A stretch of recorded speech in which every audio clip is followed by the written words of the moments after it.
समुद्र मंथन से सबसे पहले हलाहल नामक अत्यंत उग्र विष निकला। वह अत्यंत उग्र विष सभी दिशाओं में ऊपर नीचे फैलने लगा। हलाहल विष के भय से सभी देवता और असुर समुद्र मंथन छोड़कर भागने लगे। इससे बचने के लिए सभी देवता और ऋषिमुनि भगवान शिव की स्तुति करने लगे और कहने लगे कि त्रिलोक को भस्म करने वाले इस विष से आप हमारी रक्षा करें। हलाहल विष के कारण संपूर्ण लोक पर आए संकट से देवाधिदेव शंकर के हृदय में बड़ी व्यथा हुई। परोपकारी सज्जन प्रजा का दुख टालने के लिए स्वयं दुख झेला ही करते हैं। इसे चरितार्थ करते हुए लोक में व्याप्त संकट को दूर करने के लिए भगवान शिव ने उस हलाहल विष को अपने कंठ में धारण कर लिया। विष के प्रभाव से भगवान शिव का कंठ नीला पड़ गया। जिस समय भगवान शिव विषपान कर रहे थे उस समय उनके हाथ से थोड़ा सा विष टपक पड़ा।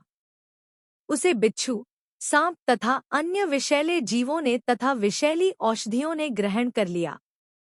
इससे पहले कि हम वीडियो में आगे बढ़े, यदि अभी तक आपने मेरे चैनल धर्म संज्ञान को सब्सक्राइब नहीं किया है तो तुरंत सब्सक्राइब कर ले, ताकि आने वाली वीडियो का नोटिफिकेशन सबसे पहले आपको मिलता रहे। इसके पश्चात अमृत प्राप्ति की इच्छा से जब और समुद्र मंथन किया गया तब उसमें से एक अत्यंत अलौकिक पुरुष प्रकट हुए। वे साक्षात भगवान विष्णु के अंशांश अवतार थे। वे ही आयुर्वेद के प्रवर्तक और यज्ञभोक्ता धन्वंतरी के नाम से प्रसिद्ध हुए। जब दैत्यों की दृष्टि उनके हाथ में रखे अमृत कलश पर पड़ी तब उन्होंने शीघ्रता से उस अमृत कलश को छीन लिया। जब असुर उस अमृत कलश को छीन कर ले गए तो देवताओं का मन विषाद से भर गया। इसके पश्चात देवतागण भगवान विष्णु के पास गए। उनकी स्थिति जानकर भगवान विष्णु ने कहा, तुम लोग खेद मत करो, मैं अपनी योगमाया से उनमें फूट डालकर अमृत तुम लोगों को दिला दूंगा। इधर अमृत प्राप्ति के बाद दैत्यों के मध्य उसके बंटवारे को लेकर झगड़ा प्रारंभ हो गया। जब दैत्यों के मध्य अमृत के लिए तू मैं हो रहा था, उसी समय भगवान विष्णु मोहिनी रूप धारण कर उन लोगों के समक्ष उपस्थित हुए।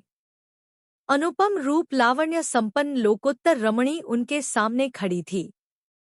मोहिनी के आकर्षक रूप और सलज्ज मुस्कान ने सभी दैत्यों को काम मोहित कर लिया। सभी दैत्य मोहिनी के रूप पर मुग्ध होकर झगड़ना भूल गए और मोहिनी के पास चले आए। उन्होंने मोहिनी से कहा, अवश्य ही विधाता ने दया करके शरीरधारियों की संपूर्ण इंद्रियों एवं मन को तृप्त करने के लिए तुम्हें यह भेजा है। हम लोग एक ही जाति के हैं, फिर भी हम सब एक ही वस्तु की चाह रख रहे हैं, इसलिए हमारे मन में वैर की गांठ पड़ गई है। सुंदरी, तुम हमारा झगड़ा मिटा दो। हम सभी कश्यप जी के पुत्र होने के नाते सगे भाई हैं। हम लोगों ने अमृत के लिए बड़ा पुरुषार्थ किया है। तुम न्याय के अनुसार निष्पक्ष भाव से इसे बांट दो, जिससे हम लोगों में किसी प्रकार का झगड़ा ना हो। तब परिहासपूर्ण वाणी में मोहिनी रूप धरे भगवान विष्णु ने कहा, आप लोग महर्षि कश्यप के पुत्र हैं। मेरी जाति और कुलशील से आप सर्वथा अपरिचित हैं। फिर आप लोग मेरा विश्वास कर न्याय का भार मुझ पर क्यों डालना चाहते हैं? विवेकी पुरुष स्वेच्छाचारिणी स्त्रियों का कभी विश्वास नहीं करते। मोहिनी की इस प्रकार की वाणी को सुनकर दैत्यों के मन में उसके प्रति विश्वास और गहरा हो गया। इसके पश्चात दैत्यों ने अमृत कलश मोहिनी को सुपुर्द कर दिया। भगवान ने अमृत का कलश अपने हाथ में लेकर मुस्कुराते हुए कहा, मैं उचित या अनुचित जो कुछ भी करूं, वह यदि तुम लोगों को स्वीकार हो तो मैं यह अमृत बांट सकती हूँ। सभी दैत्यों ने एक स्वर में कहा, स्वीकार है। इसके बाद सभी दैत्यों ने एक दिन का उपवास करने के पश्चात अगले दिन स्नान कर हवन इत्यादि किया। दान पुण्य का कार्य करने के पश्चात सभी दैत्य सभा मंडप में कुशासन पर पंक्ति में बैठ गए। तब हाथों में अमृत कलश लेकर मोहिनी सभा मंडप में आई। इसी समय सभी देवतागण हाथों में भोजन पात्र लिए असुरों के समीप आए। उन्हें देखकर मोहिनी ने असुरों से कहा, इन्हें आप लोग अपना अतिथि समझें। यह धर्म को ही सर्वस्व मानकर उसका साधन करने वाले हैं। इनके लिए यथाशक्ति दान देना चाहिए। मोहिनी के प्रभाव में असुरों ने देवताओं को भी अमृतपान के लिए बुला लिया। भगवान ने मोहिनी रूप में यह विचार किया कि असुर तो जन्म से ही क्रूर स्वभाव वाले हैं। इनको अमृत पिलाना सर्पों को दूध पिलाने के समान बड़ा अन्याय होगा। इसलिए उन्होंने असुरों को अमृत में हिस्सा नहीं दिया। भगवान ने देवता और असुरों की अलग अलग पंक्तियां बना दी। इसके बाद अमृत का कलश लेकर भगवान दैत्यों के पास चले गए। उन्हें अपने हावभाव से मोहित करने के बाद फिर देवताओं के पास आ गए और उन्हें अमृत पिलाने लगे। असुर अपनी प्रतिज्ञा का पालन कर रहे थे। उन्हें यह विश्वास था कि मोहिनी देवताओं को अमृत पिलाने के बाद असुरों को भी अमृत पिलाएगी। इसलिए असुर शांत बैठे रहे। जिस समय भगवान देवताओं को अमृत पिला रहे थे उसी समय छायापुत्र राहु नामक दैत्य देवताओं का भेष बनाकर उनके बीच में आ बैठा और देवताओं के साथ उसने भी अमृत पी लिया। परंतु चंद्रमा और सूर्य ने उसकी पहचान कर ली और भगवान विष्णु को इसके बारे में बता दिया। अमृत पिलाते पिलाते ही भगवान ने अपने चक्र से उसका सिर काट डाला। अमृत का संसर्ग न होने के कारण उसका धड़ नीचे गिर गया, परंतु सिर अमर हो गया।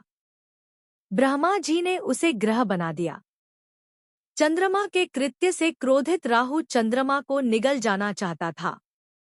चंद्रमा को अपना ग्रास बनाने के लिए राहु उसके पीछे दौड़ा। राहु के भय से चंद्रमा ने शिवजी की स्तुति करनी प्रारंभ कर दी और उनकी शरण में चला गया। चंद्रमा के अनुन्य विनय पर शिवजी ने उसे अपने जटाजूट के ऊपर रख लिया। तब से चंद्रमा उनके मस्तक पर शोभायमान है।